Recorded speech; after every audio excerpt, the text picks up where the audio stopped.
Hello friends, last వీడియోలో మనం nested if గురించి చూసాము. అలాగే ఈ వీడియోలో సమ్ ఇఫ్ ఎస్ అనే ఫంక్షన్స్ ఎలా యూజ్ చేయాలో చూద్దాం. ఈ 2 ఫంక్షన్స్ ఎక్సెల్‌లో చాలా ఇంపార్టెంట్ ఫంక్షన్స్. ఇవి చాలా సింపుల్‌గా ఉంటాయి కానీ రియల్ లైఫ్‌లో ఎస్పెషల్లీ బ్యాంకింగ్ అండ్ ఫైనాన్స్ జాబ్స్‌లో ఈ 2 ఫార్ములాస్ మనకు డైలీ యూజ్ అవుతూ ఉంటాయి. సమ్ ఇఫ్ అనే ఫంక్షన్ ఏంటంటే, ఒక కండిషన్‌కి మ్యాచ్ అయిన రోస్‌ని మాత్రమే యాడ్ చెయ్యి అని అర్థం అనమాట. దీని సింటాక్స్ అనేది చాలా simple. Equal to some if bracket open చేసిన తర్వాత రేంజ్, క్రైటీరియా, సమ్ రేంజ్ అని 3 పార్ట్స్ ఉంటాయి.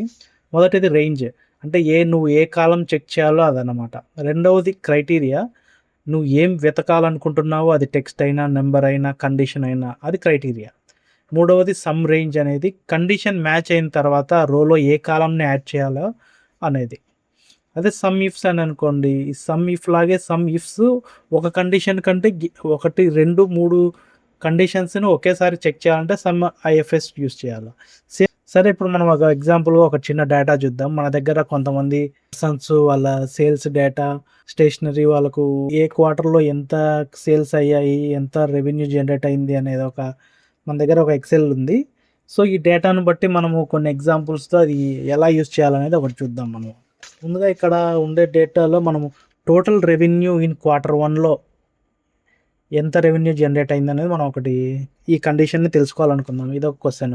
ఈక్వల్ టు సమ్ ఇఫ్ మనం ఏదైతే మనం క్రైటీరియా రేంజ్ ఇవ్వాలనుకుంటున్నామో Q1 అనేది ఆ రేంజ్ ఇచ్చిన తర్వాత మనం వెతకాలనుకునేది ఏది Q1 ఇప్పుడు ఏ రెవెన్యూ కావాలి కాబట్టి మనం ఆ సమ్ రేంజ్ అనేది మనం ఇవ్వాలి. మనం ఇచ్చిన తర్వాత మనకు ఎంటర్ ప్రెస్ చేస్తే టోటల్ మనం Q1లో ఉండే రెవెన్యూ మొత్తం అక్కడ డిస్ప్లే అవుతుంది. అలాగే సపోజ్ మనకు how many units sold in west reason అనే క్వశ్చన్ చూద్దాం. ఇప్పుడు ఒక వెస్ట్ రీజన్ అనే దాంతో మనం ఎన్ని యూనిట్స్ సేల్ అయ్యాయి అనేది same is equal to some if మనం ఏదైతే క్రైటీరియా రేంజ్ వెస్ట్ రీజన్ అని కూడా అనుకో, ఫస్ట్ ఆ రేంజ్, ఆ సెల్స్ మొత్తం రేంజ్ ఇవ్వాలి. తర్వాత మనం వెతకాలనుకునే రేంజ్ ఏది, వెస్ట్. సో అది బ్రాకెట్ ఓపెన్ చేసి మనం వెస్ట్ అని టైప్ చేసి నెక్స్ట్ ఎంటర్ చేసిన తర్వాత మనకు టోటల్ ఎన్ని యూనిట్స్ కావాలనేది, ఈసారి మన యూనిట్స్ కదా some of totals, so units ఇవ్వాలి. సో ఇప్పుడు మనకు వెస్ట్ రీజియన్లో మనకు ఎన్ని యూనిట్స్ అయ్యేది 246 అట్లా. సరే, ఇంకొక ఎగ్జాంపుల్ చూద్దాం. ఇప్పుడు టోటల్ రెవెన్యూ ఇన్ జూన్లో ఎంత అవుతుంది, సేమ్ ఇది కూడా అంతే. సమ్ ఇఫ్ అనేది మనము ఇక్కడ ఒక చిన్న బోనస్ టిప్ కూడా చెప్తాను చూడండి. ఇప్పుడు మనము మొత్తం రేంజ్ సెలెక్ట్ చేస్తాము. సెలెక్ట్ చేసిన తర్వాత ఇక్కడ జూన్ అని ఇవ్వకుండా ఒక ఎంటీ సెల్ రెఫరెన్స్గా తీసుకున్నాం. ఎంటీ సెల్ రెఫరెన్స్గా తీసుకొని మళ్ళీ మనము ఈ రెవెన్యూ అంతా మనం యాడ్ చేద్దాం. యాడ్ చేసి బ్రాకెట్ క్లోజ్ చేసిన తర్వాత ఏం రాదు, 0 వస్తుంది. ఇక్కడ మనం ఇప్పుడు ఏది కావాలంటే అది ఇవ్వచ్చు. ఇప్పుడు సపోజ్ ఇక్కడ జూన్ అని టైప్ చేసినాం అనుకో, జూన్లో ఎంత వాల్యూ అనేది వస్తుంది. సపోజ్ జాన్ టైప్ చేసినాం అనుకో, జాన్లో ఎంత వస్తుంది.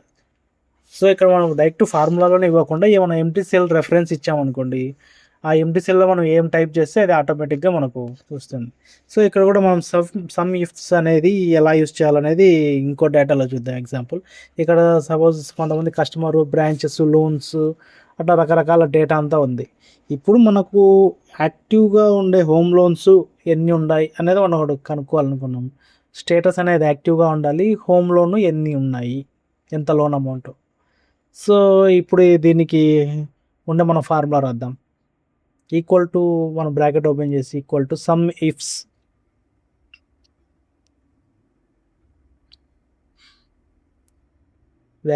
ఇక్కడ వచ్చేసి ఫస్ట్ మనం సమ్ రేంజ్ ఇక్కడ ఫస్ట్లోనే ఇవ్వాల్సి ఉంటుంది.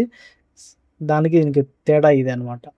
నెక్స్ట్ వచ్చేసి ఈ క్రైటీరియా రేంజ్ ఇది. తర్వాత మనం క్రైటీరియా అనేది యాక్టివ్ తీసుకుందాం. నెక్స్ట్ ఇక్కడ ఇంకో క్రైటీరియా రేంజ్ ఇవ్వాలి. సో మళ్ళీ ఇది ఒక క్రైటీరియా రేంజ్. నెక్స్ట్ ఇప్పుడు మళ్ళీ ఇంకో క్రైటీరియా అంటే కండిషన్ 2 హోమ్ లోన్. ఇప్పుడు హోమ్ లోన్ ఉండాలి, యాక్టివ్గా ఉండాలి. ఈ 2 కండిషన్స్ మ్యాచ్ అయ్యే దాంతో టోటల్ ఎంత వాల్యూ అనేది మనకు ఆటోమేటిక్గా ఇక్కడ వస్తుంది అనమాట.